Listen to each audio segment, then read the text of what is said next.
Alasan kenapa harus pilih Anies Baswedan?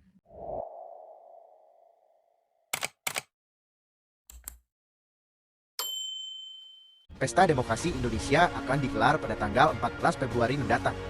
Tapi apakah kalian sadar bahwa ada yang berbeda dari pemilihan kali ini? Adanya paslon yang mengusung tema perubahan yang tentunya perubahan untuk Indonesia yang lebih baik. Di video ini saya tidak akan membahas secara detail apa saja yang ingin diubah dan diperbaiki oleh Anies Baswedan. Mari kita mulai dari hal yang paling sederhana dulu. Yang pertama, dari cara kampanye. Anies merubah cara lama kampanye Capres dan Cawapres yang biasanya dengan panggung hiburan, pengumpulan massa para pendukungnya saja, berjoget, bagi-bagi uang, sembako, lalu setelah itu pulang tanpa kita bisa tahu gagasan dan ide apa yang sebenarnya mereka mau berikan untuk Republik ini. Tapi lihatlah cara Anies Baswedan berkampanye. Dengan program Desak Aniesnya, mereka yang hadir di acara Desak Anies tersebut tidak hanya dari pendukungnya saja, bahkan haters atau pembenci Anies. Selamat siang Mas Anies. Selamat siang. Dari orang yang datang ke sini 2017 milih Ahok, Mas. Mereka datang dan bertanya untuk menguji seorang Anies Baswedan dengan pertanyaan sepedas dan setajam mungkin. Tapi apakah Anies takut atau malah kicip gak bisa jawab? Tentu tidak.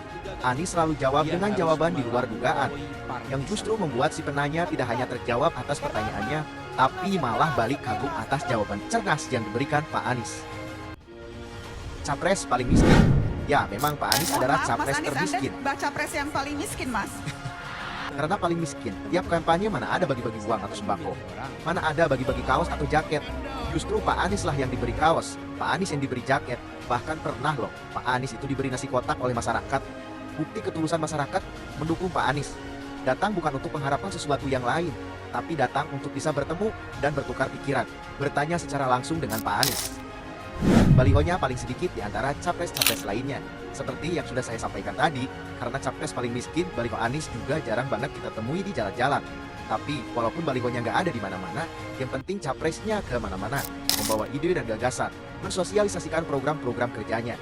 Masyarakat justru inisiatif untuk membuat baliho-baliho Pak Anies hanya dari karung bekas dan tanpa wajah Pak Anies, hanya tulisan-tulisan saja. Bahkan yang sempat ramai kemarin yaitu dukungan para K-popers yang menamakan diri mereka Anies Bubble, yang membuatkan Pak Anies videotron ala-ala Korea, tentu dengan biaya yang gak murah. Lagi-lagi, ini karena keinginan untuk memperjuangkan perubahan. Tidak hanya videotron, tapi mereka pun membuat food truck dan juga LED truck. Wah, salut banget sih ya ini sama K-popers. Rekam jejak. Jelas, rekam jejak adalah poin utama untuk menilai Anies dari segi kinerja. Beliau membuktikan ketika menjabat sebagai Gubernur Jakarta, banyak prestasi dan janji-janji Anies yang ditunaikannya termasuk membangun stadion kelas FIFA, yaitu JIS. Menyelenggarakan Formula E yang saat itu banyak jegalan di sana-sini. Tapi berkat kerja keras dan kegigihan Anies, alhamdulillah semua bisa rampung tepat waktu. Dan mendapatkan rekor pembangunan sirkuit tercepat hanya memerlukan waktu 54 hari saja. Dan masih banyak lagi prestasi Anies lainnya.